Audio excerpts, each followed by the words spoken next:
Which number is written as P by Q, ऐसी संख्याएं जिनको पी बाई क्यू के रूप में लिखा जा सकता है वो संख्याएं रेशनल नंबर कहलाती हैं। बट यहाँ पर एक कंडीशन होता है, क्या होता है कि क्यू जो है ना वो 0 के बराबर नहीं होना चाहिए, क्योंकि क्यू अगर 0 के बराबर हो जाएगा तो यहाँ पर जो क्यू का वैल्यू है वो 0 होगा, और इस कंडीशन में जो हमारा आंसर आएगा वो इनफाइनाइट हो जाता है, अपरिभाषित हो जाता है। तो ऐसी संख्याएं जिनको हिंदी में इसको लिख सकते हैं कि ऐसी संख्याएं जिनको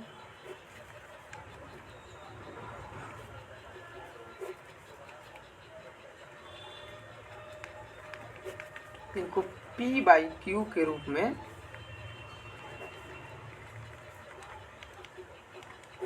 लिख सकते हैं, परिमेय संख्याएं कहलाती हैं। अब जैसे यहाँ पर कुछ एग्जाम्पल के तौर पर, जैसे मान लीजिए हमने लिख दिया 3/4, ये एक परिमेय संख्या है। अच्छा 2 हमने लिख दिया, 2 भी एक परिमेय संख्या है, क्योंकि 2 के नीचे कुछ नहीं है तो 1 है, तो ये पी बाई क्यू के रूप में आ गया है। तो इस प्रकार से जो संख्याएं होती हैं वो परिमेय संख्याएं कहलाती है। एक चीज़ और इसमें गौर करने वाली बात है, जो बात छोटी सी है लेकिन तो गौर करने वाली बात ये है कि प्रत्येक नेचुरल नंबर जो होती हैं वो परिमेय संख्याएं कहलाती हैं। Every natural number is a rational number, लेकिन प्रत्येक रेशनल नंबर नेचुरल नंबर हो यह जरूरी नहीं है। तो रेशनल नंबर में हम लोगों ने रेशनल नंबर क्या होता है जो क्लास 8 के लेवल का है उसके बारे में समझ लिया। अब इसमें किस प्रकार के क्वेश्चन आपको पूछे जाते हैं, कौन कौन से टॉपिक पढ़ने पड़ते हैं, उसके लिए उसके बारे में थोड़ा सा हम लोग जान लेते हैं। जैसे आपको सबसे पहले ये पढ़ना पड़ेगा कि रेशनल नंबर को स्टैंडर्ड फॉर्म में हम कैसे करेंगे।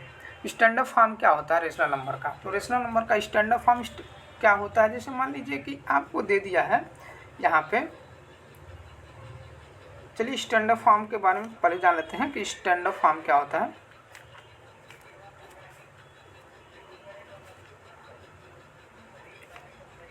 रेशनल नंबर का स्टैंडर्ड फॉर्म क्या होता है? स्टैंडर्ड फॉर्म का मतलब है, जैसे मान लीजिए कि अभी हमने यहाँ पर लिखा हुआ 3/4, ये स्टैंडर्ड फॉर्म में है अपने, लेकिन अगर हमने इसी को लिख दिया 3/-4 तो ये अपने स्टैंडर्ड फॉर्म में नहीं है। तो स्टैंडर्ड फॉर्म में लाने के लिए हमको क्या करना पड़ेगा, इसके माइनस को हमको रिमूव करना पड़ेगा। हाँ, माइनस जो है वो ऊपर हो सकता है, डिनोमिनेटर में नहीं होगा। अब क्या है कि इसमें ये न्यूमरेटर है, ये डिनोमिनेटर है, ये चीज़ हमने पीछे ही पढ़ा है, पीछे की क्लास में इसको पढ़ाया गया है। अगर आप उसको न पढ़े हों तो एक बार इस चैनल में पढ़ाया गया है, जैसे भिन्न पढ़ाया गया, फ्रैक्शन पढ़ाया गया है, फ्रैक्शन को जरूर एक बार पढ़ लें। तो अगर मान लीजिए इस तरह से दे दिया और आपको कहे कि चेंज कीजिए स्टैंडर्ड फॉर्म में, तो कैसे करेंगे? अभी हम इसको चेंज करके ही दिखाते हैं, 3/4 को चेंज करते हैं। तो चेंज करने के लिए हम क्या करेंगे, इस 3/-4 में हम मल्टीप्लाई करेंगे किसका, -1 का, ठीक है। माइनस के साथ -1 का इसमें मल्टीप्लाई करेंगे, तो मल्टीप्लाई करने से 3 1 जा 3 -3 हो जाएगा, और 4 1 जा 4, ये माइनस मिलके प्लस हो जाता है। तो -3/4 अब ये अपने स्टैंडर्ड फॉर्म में आ चुका है। इसके बाद से अगला कॉन्सेप्ट हमारा होता है इसमें comparing the rational number. Comparing rational number, इसका मतलब है कि हमको कंपेयर करना पड़ेगा, यानी कि तुलना करना पड़ेगा कि कौन छोटा है कौन बड़ा है। Comparing the rational number, comparing the rational number का मतलब होता है कि परिमेय संख्याओं का तुलना करना। परिमेय संख्याओं की तुलना, तुलना करने का मतलब क्या है कि तुलना करने में क्या किया जाता है, तुलना करने में या तो कोई छोटा होता है या तो बड़ा होता है, या तो भारी होता है या तो हल्का होता है। तुलना में यही होता है। तीसरा होता है या तो बराबर होता है, हल्का होगा या तो भारी होगा या तो बराबर होगा, यही 3 कंडीशन इसमें होते हैं। तो हम तुलना कैसे करेंगे परिमेय संख्याओं का, किस प्रकार से हम तुलना करके इनको हम लिख सकते हैं। तो तुलना करने के लिए जैसे फ्रैक्शन में किया जाता है, same to same as well as उसी इसमें भी किया जाता है कि तुलना करने के लिए हमको सबसे पहले इसके डिनोमिनेटर को देखना पड़ेगा। डिनोमिनेटर को देखने का मतलब है, जैसे यहाँ पर 3/-4 है और अब मान लीजिए कि यहाँ 3/4 है, अगर डिनोमिनेटर सेम है तब तो तुलना करना आसान है। उस कंडीशन में जो संख्या जो अंश जो होता है, न्यूमरेटर जो होता है, जो बड़ा होता है वो संख्या बड़ी होती है दोनों में, जो छोटा होता है वो छोटी होती है। जैसे तुलना करते हैं हम, यहाँ पर है ये जो है 3/4 हो गया, और एंड इसी को हम तुलना करते हैं -3/4। इसमें कह रहा है कि तुलना कीजिए कि क्या हो जाए। चलिए, और आसानी से समझने के लिए इसको क्या करते हैं, हम इसको भी प्लस ही बना लेते हैं ताकि आसानी से समझ में आए। 3/4 एंड -3/4 में कह रहा है बताइए कि कौन बड़ा है। तो क्या करेंगे, सबसे पहले हम इसके डिनोमिनेटर जो है, डिनोमिनेटर न्यूमरेटर को एक बार समझ लेते हैं। जैसे यहाँ पर हमने 3/4 को ही लिया हुआ, तो ये इसमें हो गया न्यूमरेटर और ये हो गया डिनोमिनेटर, जिसको हिंदी में अंश और हर कहते हैं। तो 3/4 एंड -3/4 तुलना करेंगे तो देखेंगे कि डिनोमिनेटर सेम है कि नहीं। अगर सेम है तब तो आसान है। आसान क्या है कि अंश में जो बड़ा होता है वो बड़ा कहलाता है, मतलब जो संख्या बड़ी होती है, बड़ी संख्या तो बड़ी होगी। जैसे यहाँ पर 3/4 -3/4 4 दोनों में है, तो डिनोमिनेटर तो सेम है, लेकिन ये अंश देख रहे हैं, न्यूमरेटर जो देख रहे हैं, ये +3 है या -3 है। तो +3 -3 में ऑटोमेटिकली ये +3 वाला बड़ा होता है। तो इसलिए 3/4 और -3/4 का जब कंपेयर करेंगे तो ये जो होगा ना वो बड़ा हो जाएगा। बस दूसरा कंडीशन होता है कि अगर डिनोमिनेटर सेम ना हो तब कैसे जानेंगे। तो क्या करेंगे, डिनोमिनेटर को सेम करेंगे और सेम करके उसमें अंश में जो संख्या बड़ी होती है उधर वो बड़ी होती है और जो छोटी होती है वो संख्या छोटी कहलाती है। यानी कि साइन हम इस तरह से लगा देंगे, बड़ा का इधर और छोटे का, बड़ा वाला का मुँह खुला रहता है, छोटे वाले का मुँह बंद रहता है। इसके बाद से एक टॉपिक और इसमें चलता है, आपका चलेगा कि आपको क्या करना है, रेशनल नंबर को नंबर लाइन पर प्रेजेंट करना है। क्या होता है कि नंबर लाइन पर प्रेजेंट करना पड़ता है।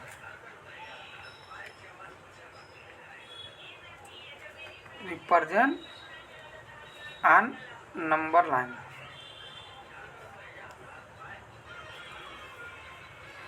नंबर लाइन पर हमको क्या करना पड़ता है, रिप्रेजेंट करना पड़ता है। ये थोड़ा सा आप इसमें ध्यान दीजिएगा।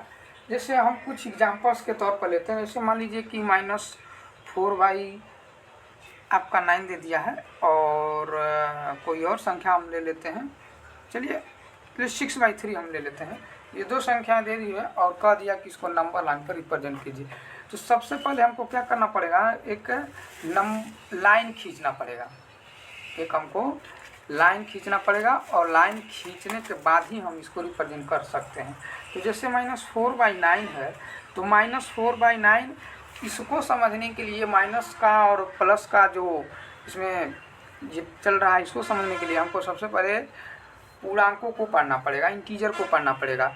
इंटीजर में यह साफ साफ बताया गया है कि पूर्णांक कितने प्रकार के होते हैं, पॉजिटिव इंटीजर और निगेटिव इंटीजर। तो ये अगर निगेटिव है तो निगेटिव इंटीजर, पॉजिटिव है तो पॉजिटिव इंटीजर।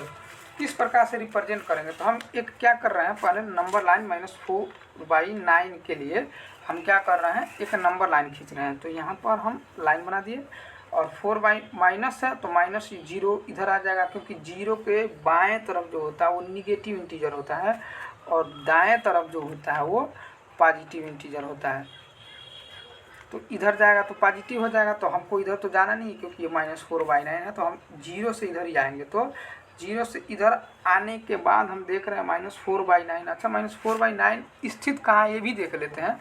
इसके स्थिति को पता लगाने के लिए -4/9 को इस तरह से लिखेंगे। इसका मतलब है कि 4 में 9 से डिवाइड करना है। तो 4 में 9 से अगर आप डिवाइड कर रहे हैं तो देखिए इसका आंसर क्या आ रहा है।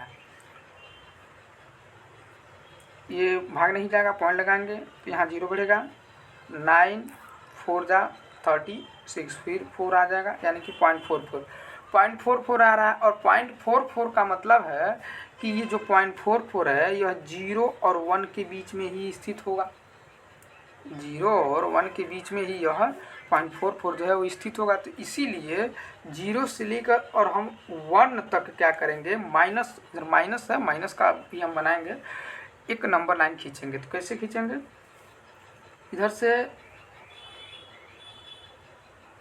पहला लाइन हम यहाँ से खींच देते हैं, यहाँ पर जीरो तो है ही, ये -1/9, इसको 9 बराबर भागों में बांटेंगे, -2/9, -3/9, -4/9, -5/9,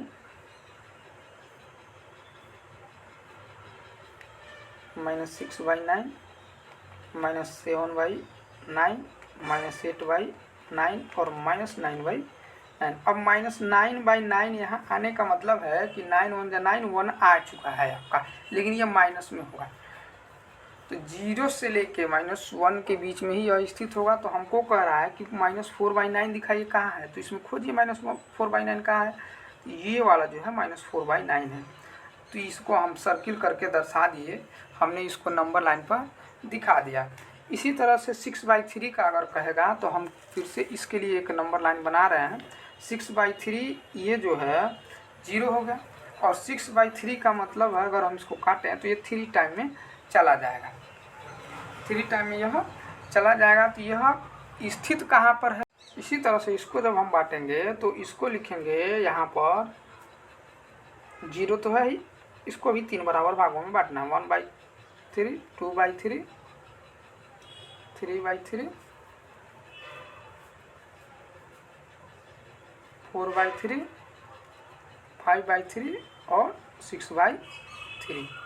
इसी तरह से ये चला जाएगा, आपका आगे तक चला जाएगा। हमको 6/3 तक ही दिखाना है, तो 6/3 आपका जो है यहाँ पर हमको दिखाई दे दिया, क्योंकि 6/3 3 पर आएगा, 3/3 1, 4/3, 5/3, ये 2 के ऊपर चला गया। तो हमको 6/3 का मतलब 3, तो ये जो है यहाँ से यहाँ तक के बीच में स्थित है। इस तरह से हम आसानी से नंबर लाइन पर भी रिप्रेजेंट कर सकते हैं। चलिए अब इस चैप्टर से संबंधित कुछ हम एक्सरसाइज को सॉल्व करते हैं।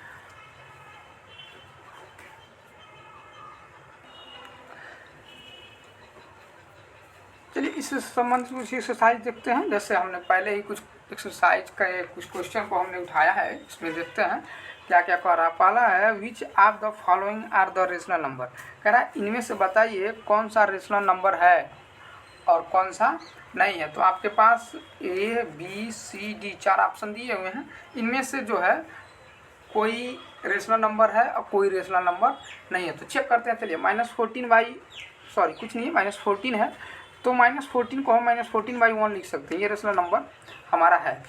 -14/20 ये भी हमारा रेशनल नंबर है।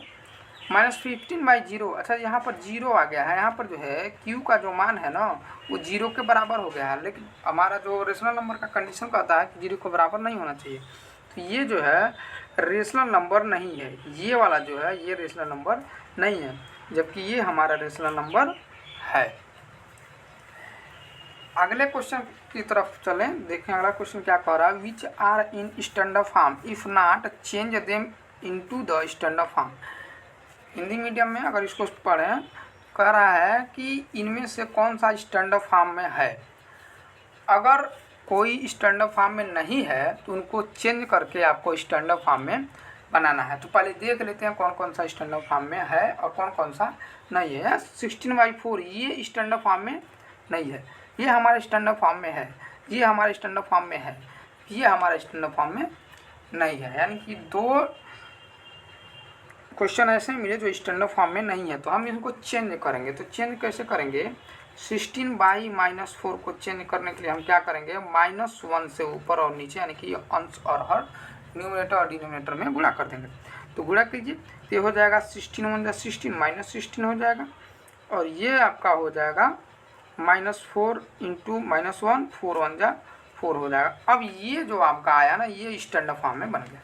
इसी तरह से इसको अगर देखें 17/-85, तो इसको भी स्टैंडर्ड फॉर्म में चेंज करने के लिए -1 से अंश और हर यानी न्यूमरेटर डिनोमिनेटर में गुणा कर देंगे। तो ये आपका बन जाएगा 17 1 जा 17 -17 और 85 1 जा 85, ये आपका पॉजिटिव बन जाएगा क्योंकि माइनस और माइनस मिलके प्लस हो जाएगा। तो ये आपका जो आया -17/85 ये स्टैंडर्ड फॉर्म में बन गया है।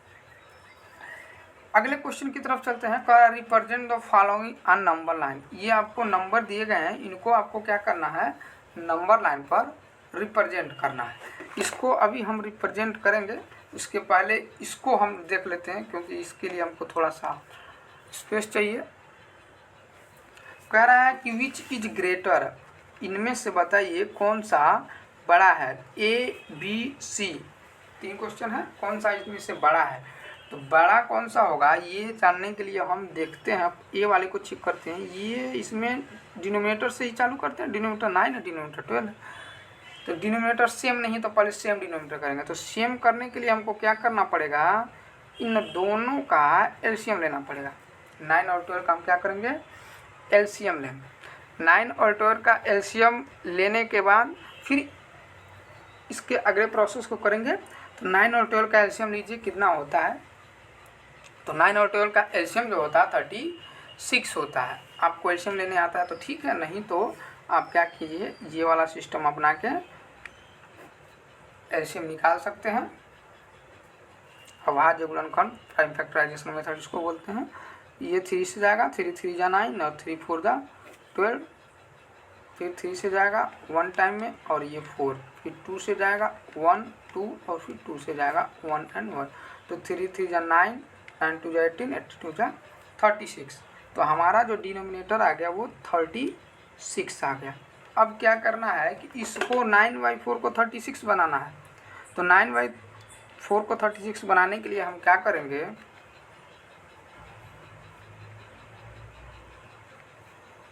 हमारा डिनोमिनेटर 36 आया है, तो -4/9 को हमको 36 बनाना है। तो 9 में कौन सी संख्या से मल्टीप्लाई करें कि यहाँ पर 36 हो जाए। तो 9 4 जा 36, अगर नीचे 4 से किए हैं तो ऊपर भी 4 से करना पड़ेगा। आगे क्या करेंगे, 4 4 जा 16 मल्टीप्लाई करेंगे तो -16 और 9 4 जा 36।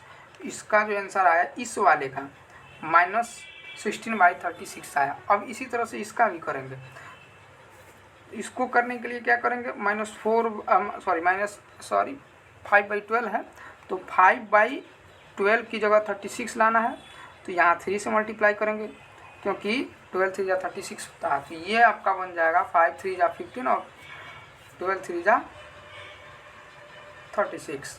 तो अब -16/36 और 15/36 में कौन बड़ा है। तो ये माइनस है, ये ऑटोमेटिक छोटा है, और ये पॉजिटिव है, तो ये बड़ा होगा।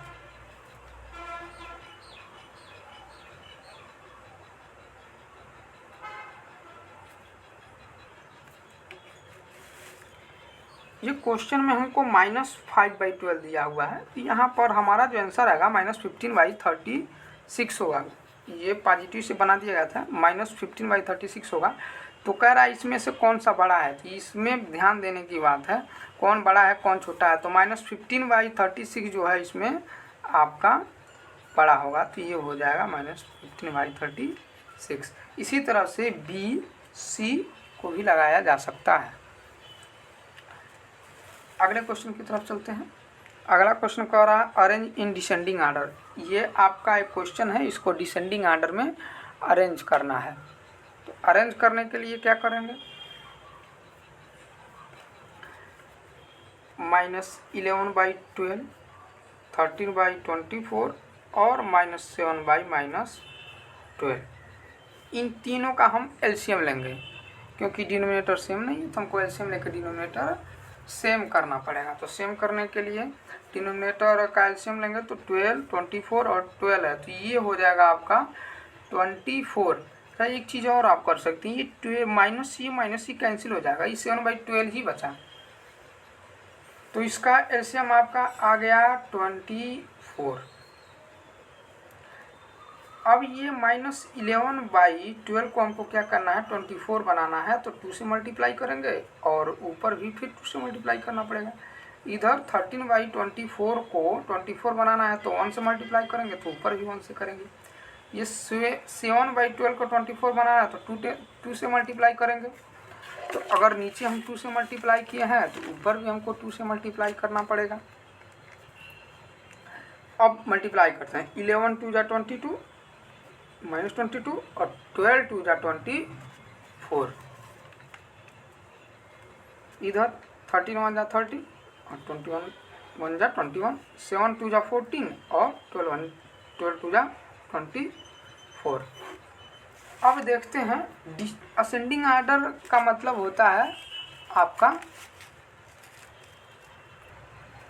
असेंडिंग आर्डर का मतलब होता है आपका कि बढ़ते क्रम में लिखना है, यानी छोटे संख्या से लेकर बड़े संख्या की तरफ जाना। तो इसमें सबसे छोटी संख्या -22/24, उसके बाद से 13/24 और फिर 14/24। ये है ही असेंडिंग आर्डर में। तो इसको स्टैंडर्ड फॉर्म में लिख दें, क्योंकि ये तो इसके लिए है, -11/12 हो गया, और इसके बाद से ये जो है इसी के लिए 13/24 आ गया, और ये जो है -7/-12 के लिए है।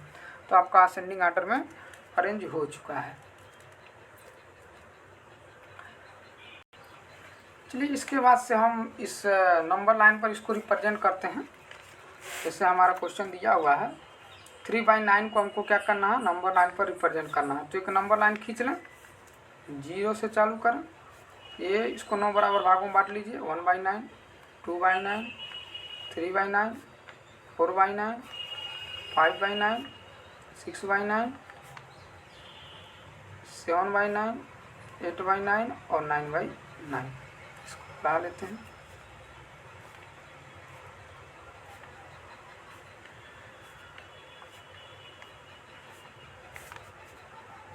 तो 9/9 का मतलब आपका 1 आ गया। तो अब क्या करना है, 3/9 जो है आपका 0 और 1 के बीच में ही कहीं ना कहीं स्थित होगा। तो ये हम देख रहे हैं 3/9, ये हमारा नंबर लाइन मिल चुका है। इसी तरह से -4/9 को हम रिप्रेजेंट करेंगे। -4/9 तो यहाँ से क्या करेंगे, अब 0 यहाँ रहेगा क्योंकि निगेटिव है तो इधर की तरफ आएगा।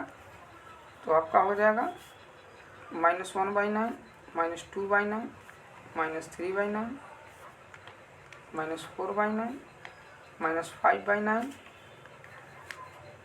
-6/9, -7/9, -8/9 और -9/9।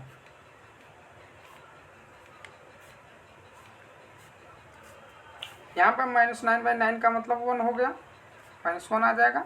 0 और 1 के बीच में रहेगा। तो 4/9 हमको रिप्रेजेंट करना है, तो ये हमारा 4/9 हो गया।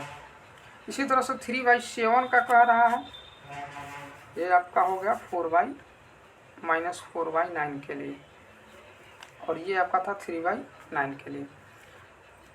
अब कह रहा है 3/7, 3/7 को हमको अरेंज करना है। 3/7